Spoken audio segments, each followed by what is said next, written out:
The Morbius movie has all the ingredients a story needs, but the ingredients are a little bit wrong. Like, if you're baking a cake and it calls for sugar, but you use stevia in the raw, it might be edible, but it's not as good as a real cake. My issues with this movie all come down to character. Morbius has some medical condition and accidentally turns himself into a vampire, and he needs to drink blood to survive. He spends the last half of the movie trying to cure his vampirism. I call this Gilligan's Island syndrome. Gilligan and friends want to leave the island, but being stuck on the island is the reason people watch the show. If they succeed, no more show. If Morbius succeeds, what next? He spends every second on screen focused on curing his condition, but in the long term, I don't know what he wants. Not to mention, this guy's a complete failure. He turns himself into a vampire, he doesn't find a workable cure for his disease, he kills his best friend he promised to cure, and he's forced to feed on his girlfriend. Not all protagonists are completely successful. Spider-Man doesn't get the girl in the end, but he does stop Green Goblin from killing more people. Even a character prone to lose, we want to see some victory.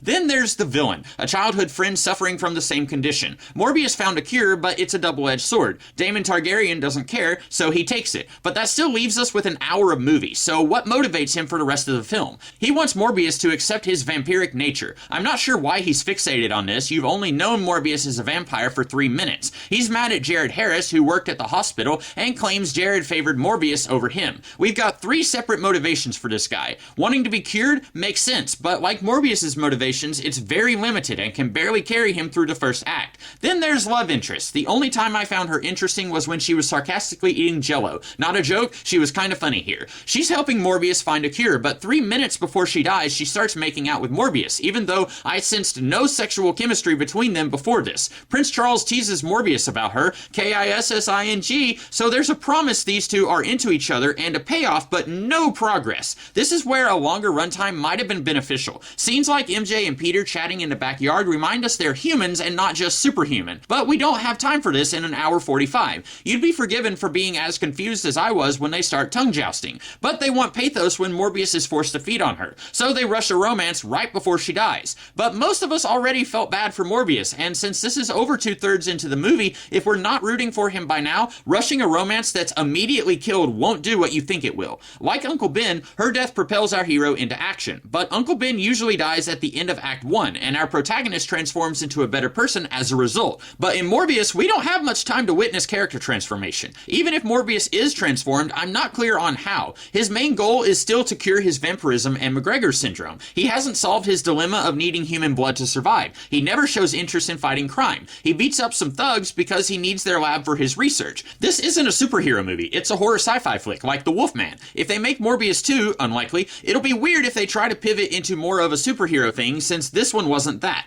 I don't have a problem with superheroes leaning into other genres. Mythology, occultism, two-fisted adventure, cosmic pulp, but every superhero is out there heroing. This guy spends 98% of his time in a lab. I love most doctors, but that's regular hero, not superhero with superhuman abilities. I came to see the superhuman stuff, not a medical drama where the most exciting thing he does is make out with this lady. I should mention, I know jack about Morbius from the comics. In the past, my comic knowledge helped me construct ideas I feel could have improved the movies. If you're expecting that here, sorry, not gonna happen. That being said, here we go. In the comics, Roy Thomas and Gil Kane chose to give Morbius a sci-fi origin because they felt it better fit with his adversary, Spider-Man. But we're not pairing Morbius with Spider-Man, so that's not a concern. If you're making a vampire movie, that brings certain baggage. No reflections, no sunlight, they drink blood, etc. It allows you to move on to the story so you don't have to waste time world building. Or, if you don't like certain rules of vampirism you see in most stories, you can play around with those rules, but you have to spend time deprogramming your audience who expects the baggage. This movie tries to have its cake and eat it too. Aren't we clever? Our vampires are different. The sun doesn't hurt them. But if your vampires are a science experiment gone wrong, why does Morbius's girlfriend turn into a vampire because he bit her? It opens a can of worms the movie isn't interested in addressing. We'll get rid of the science stuff. Just regular vampires here, baby. I didn't want the movies to dig into the multiverse. I've suggested the Venom movies could fit in the MCU before and after Infinity War and Endgame. Do the same here. You may say that isn't legally feasible. Sony only has the rights to Spider-Man characters. Yeah, but that's only a problem if the higher-ups want it to be a problem. When Angel and Buffy were on 2 different networks, they still referenced Buffy dying on Angel. Heck, this very movie referenced a school for gifted youngsters in New York. Wonder who they're talking about. Fox and Marvel were able to come to an understanding when James Gunn wanted to use Ego in Guardians of the Galaxy 2. Typically a Fantastic Four villain the MCU didn't have the rights to,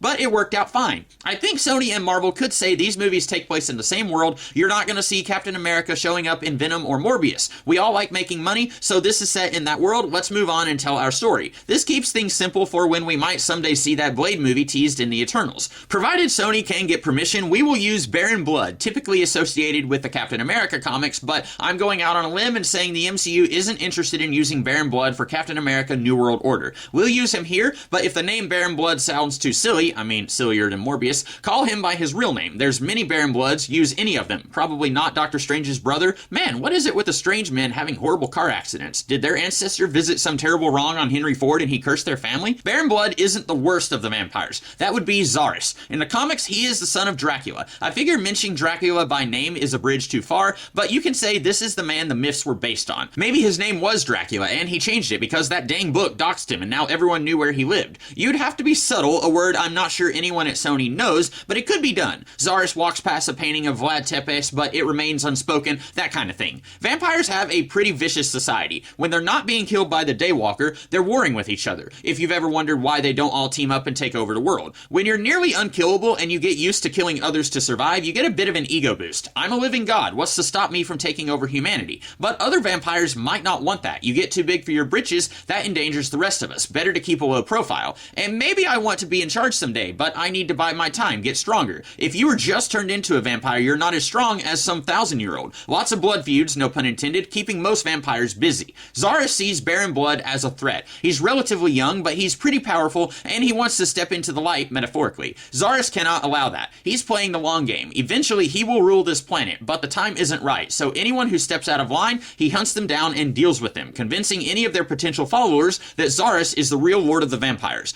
I'd want this conflict to mostly be kept in the background. I'm not sure if we would need to see Zaris in this movie. He's the motivator for Baron Blood's actions, but his conflict is with Baron Blood, not Morbius. This would be presumptuous, but save Zaris for a sequel. Morbius suffers from whatever disease. It's a nuisance, but not life-threatening. But his childhood friend, let me look her name up, Martine Bancroft, has some other disease, and it is life-threatening. Morbius dedicated his life to helping others, but he's gotten used to the idea that sometimes your patient isn't going to make it. But Martine is his oldest friend. He can't bear to see her go like this. Morbius swallows his pride and seeks out mystics who might be able to help her. She's all, no, don't worry about me, I'm at peace, you need to devote your time and energy to your other patients. But he doesn't listen. Making her a childhood friend instead of Last Night in Soho gives them more time to form a romantic relationship instead of it developing 30 seconds before she dies. I know it's easy to say make them actually have romantic chemistry, but do that. He arrives wherever to find whoever he's looking for, but sees Baron Blood killing this guy. Why? Baron Blood's looking for the Montesi formula, an ancient spell thought to destroy all vampires. Why hasn't it been used before? It's incredibly dangerous, and as we've covered before, if you do a spell, there's a certain price you pay. If you get rid of an entire species, what dangers are you opening humanity up to?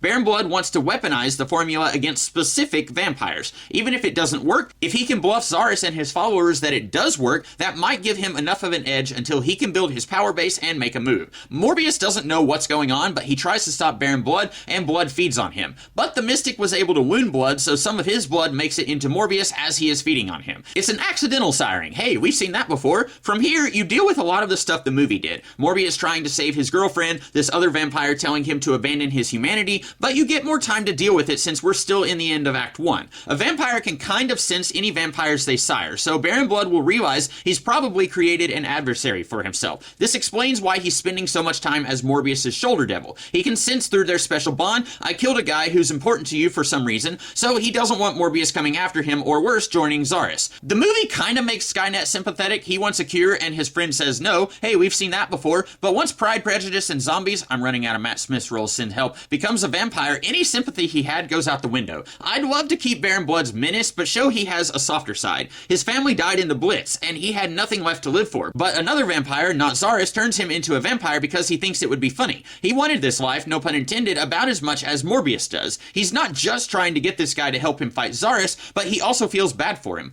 A lot of vampire stories say once you're a vampire, you're automatically evil. I much prefer their personality is still the same, at least at first, but they have to kill to survive, and most of them begrudgingly accept this, and by the time they're a few centuries old, their humanity has eroded. Morbius is lucky because he already invented the synthetic blood, but like in the movie, that is a short-term solution. Eventually, it won't work, and he will need to drink real human blood to survive. Baron Blood will pester Morbius to just get it over with, feast on them. Once Morbius realizes this guy can get in his head, and that's how he's tracking him, he tries not to think about Pacific Rim Uprising, both the movie and the woman I'm calling Pacific Rim Uprising, but he knows her time is short, and since he doesn't have a cure, he wants to spend what little time she has left with her. Despite Morbius's attempt to get away from Baron Blood, Blood will guide Morbius toward criminals. These guys deserve it. Even when you were sickly and I could have torn you in pieces without vampire powers, you rushed into danger to help an innocent. You're a doctor. You live to help people. Think of all the people you could help now. And call it Blood's telepathic influence on Morbius, or call it him being stressed at his new condition and inability to help his lover, but he gives in and he tears these gangsters apart. He tastes blood, but Baron Blood hasn't won. He didn't go after the gangsters' victims. He let them go. During the middle of the movie, Blood will be deliberately drawing attention to himself so he can put Morbius in harm's way. He hopes he can convince Morbius Zaris and his followers are much worse than he is, and Morbius needs to take their threat seriously. Even when Zaris' followers assume Morbius is aligned with their enemy, and Morbius fights alongside Baron Blood to defend himself, he still wants no part of this vampire war. He just wants to restore his life as best he can. During one of the big fights, Morbius lets his guard down, and Baron Blood sees into his mind and saw what he is fighting for. The movie plays out like it did in the final act. Baron Blood goes to What's-Her-Face, Morbius races to save her, Baron Blood deals a fatal blow. In the movie, it seemed to me that she deliberately bit Morbius's tongue, lip, I don't know, this is how we say goodbye in New York. It seems like she did it on purpose to turn herself into a vampire. That could be interesting, and if you had Morbius return to New York pretty early after his transformation, and you had several scenes between him and her when he's not being pestered by Baron Blood, maybe she could have figured out what's going on.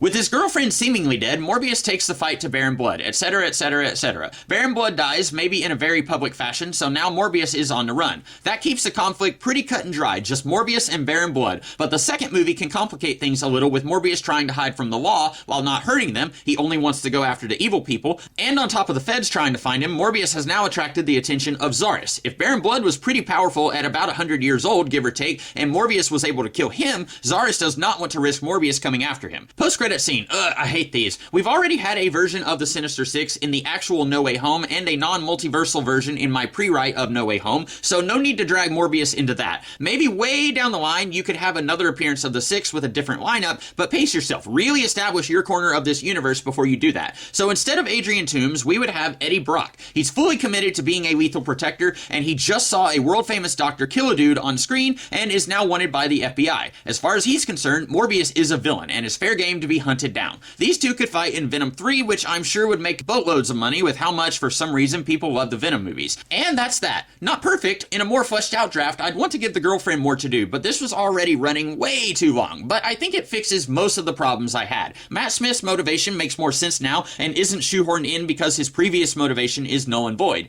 Morbius has goals beyond trying to find a cure, namely feeding on criminals and finally making the decision to get involved in this vampire war. Getting rid of the sci-fi origin of the vampires keeps things moving quicker, and if we're still keeping the hour 45 runtime, that's important. We have no time to waste. I've talked long enough, so if you guys like this one, listen again. A third time even. I'll be back in the future with something else, so until then, have a good one. Catch you later.